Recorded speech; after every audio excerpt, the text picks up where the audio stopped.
An Echelon is something that happens to a peloton of cyclists when there's a really strong crosswind and they all start riding in like a diagonal line across the road, and it looks kind of cool. I like to be able to taste the differences between coffees, and that's what excites me about coffee. And I like to know about who produced it and where and how, especially in Leeds anyway. Even though there are a few specialty coffee roasters, it's a very welcoming kind of community. It doesn't really feel like competition, it feels more like you're building something together. And I didn't know what to expect really with that side of things, but it's been certainly a nice surprise that everyone's been really friendly and helpful when I've needed advice, especially when we were starting out.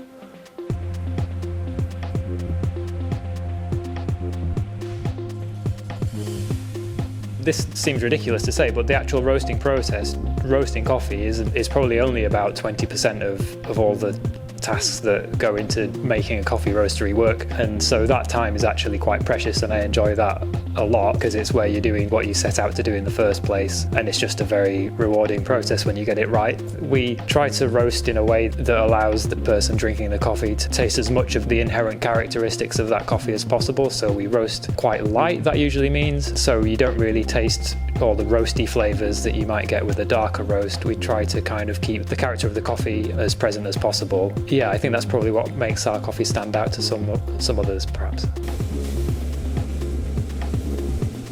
We're buying a lot of coffees from Ethiopia or Rwanda or Burundi, and less so from the more traditional sort of Brazilian varietals. So in the first place, those coffees from East Africa tend to be more kind of fruity and floral, and we then roast them in a way that enhances those flavour characteristics.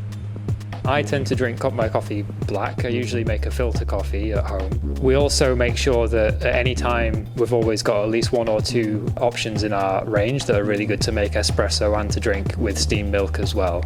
We don't have a huge range. We like to kind of usually keep around 3 or 4, maybe 5 different varieties available at any one time. We like to kind of keep things rotating quite frequently, so it's unusual that we'll have one coffee available to buy for more than 6 to 8 weeks at a time. We don't buy in huge quantities of each coffee, so although we don't have a massive range of different choices at any one time, those choices do change quite frequently. So I think that way we keep things kind of fresh and seasonal. We don't do too many events, but when we do them and I get to like hang out with people that are just interested in coffee, and where we're giving, say, free tasters of our coffees to people and having those conversations, I really enjoy that a lot, and that's something that we'd like to do more for sure.